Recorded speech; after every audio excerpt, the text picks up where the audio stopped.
Hello po mga kababayan, mga kalingap, ka-business ka-papi, magandang buhay. Welcome po muli sa aking YouTube channel, Analisa Reality Vlog. Panibagong reaction po tayo, sariling opinion. Dito po sa na-vlog ni Kalingap Rab, 2 araw na po yung nakalipas. Ito yung batang tomboy na nagkaroon ng masalimuot na pangyayari sa kanyang buhay. Pero bago yun, please support po natin, of course, ang ating ka-business official, Papa Dins TV, ka-business family, sila Kuya Bal Santos Matubang, si Kalingap Rab, Ate Edna Vlogs, si Jack Tapia Matubang, mga kasamahan kong reactor sa Karepa at saka sa ka-business official at ang ating mga kagwangs po sa ka-business. So, ito ngayon, quick reaction lang ho tayo. Suportahan po natin si Kalingap Rab. Mapapanood nyo po yung aking reaction na to, yung buong video, doon kay Kalingap Rab.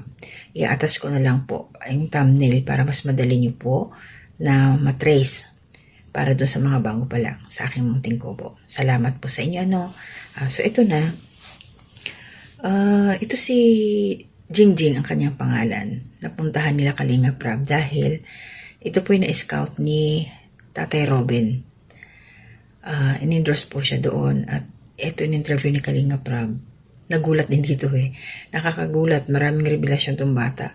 Sa edad niyang 14 years old, nakaranas po siya ng biktima po siya ng yung ginahasa. As in, at nakulong naman daw po yung gumawa sa kanya at nagkaroon siya ng baby. Yung kanyang anak is nasa 2 years old na ngayon. Babae.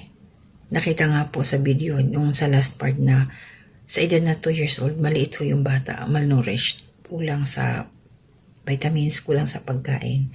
Kaya nahabag dito si Kalingap Rab. Yun, nakausap nga niya yung bata. Nag-aaral siya. Bumalik siya sa kanyang pag-aaral at natanggap din naman niya yung naging bunga sa pananamantala sa kanya at tinutulungan siya ng kanyang nanay. At napag-alaman ho natin dito ay yung kay Kalingap Rab sa pag-interview niya sa bata. 10 magkakapatid. Ito sila Jingjing. Ang 8 kasama nila doon sa maliit nilang bahay. Ang 2 daw may sarili ng pamilya. So yung kanyang tatay mangingisda. Minsan syempre sa dami nila pag walang huli, maliit lang or maliit lang ang kita as in. Kaya kapos sila sa kanilang pang araw-araw sa buhay. Kasi naman ewan ko kung sino pa yung mahirap talaga ang kalagayan, yung pa yung maraming anak sa totoo lang.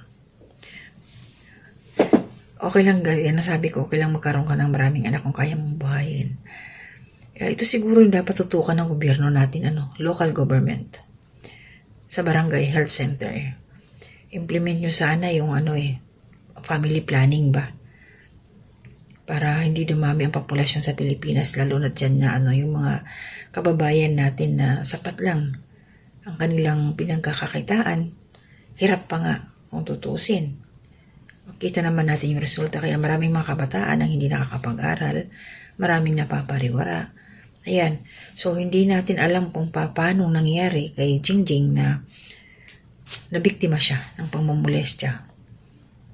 Tomboy siya Biro mo ka bata-bata pa, 14 anyos. Ganun ang mangyayari.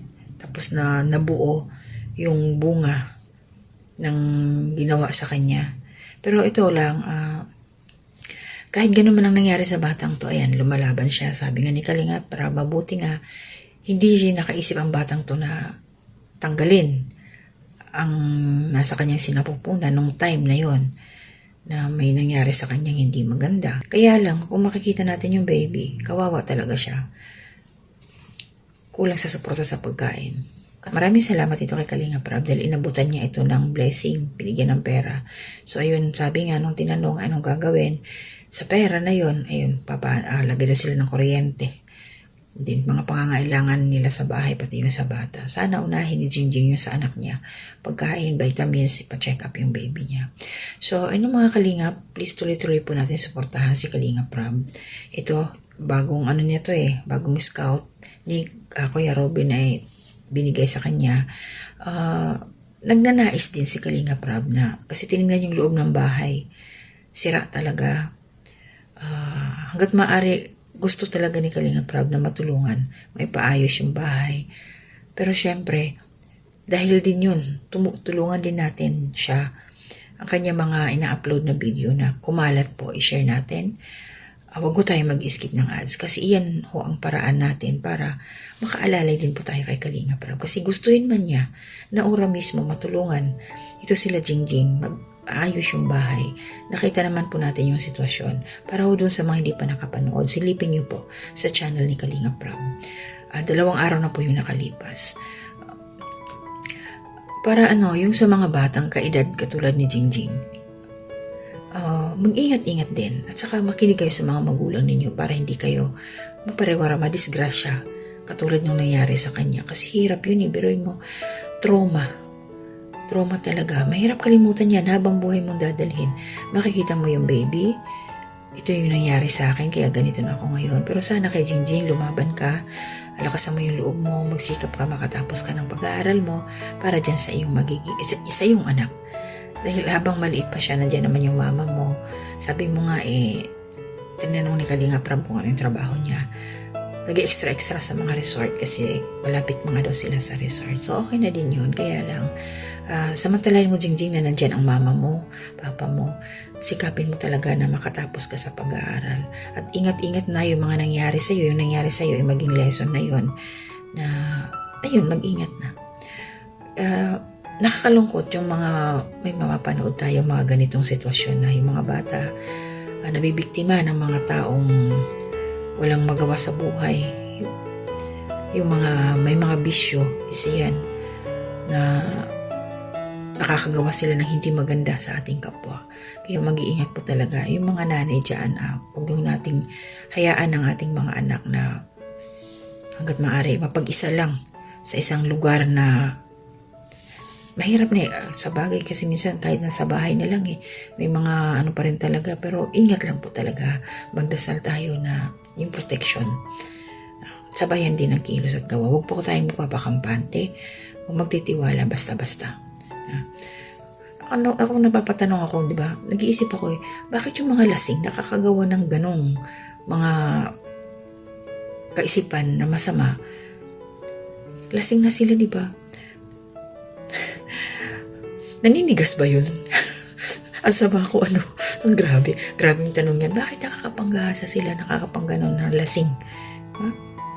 Ang hirap naman nung nakainom ka tapos pambihira talaga. Pasensya na po talaga ako. Nakakaawa yung batang to. Kaya po, tulungan natin si Kalinga Prab para tuloy-tuloy niya matulungan sila Jingjing hanggat sa abot ng hanggang sa kaya po ni Kalinga Prab. Kasi alam naman natin marami pa siyang pinapambahayan. Sana lumago ang mga views ba, tumaas pa yung views ni Jingjing dito sa upload ni Kalinga Prab. Yun po yung ating itutulong. So wala po muna akong shoutout. Mag-ingat po tayong lahat. Marami pa akong gagawin. Basta tuloy-tuloy lang po sa aking mga silent viewers. Thank you po. Hiramin ko muli ang inyong konting minuto para suportahan niyo po ang aking reaction at huwag po tayo mag-skip ng ads. Maraming salamat po. Hanggang dito lang muna. Sa susunod po muli na aking gagawing reaction. Nung mamadali po ako, baka bigla na akong tawagin. Ingat po tayong lahat. To God be the glory.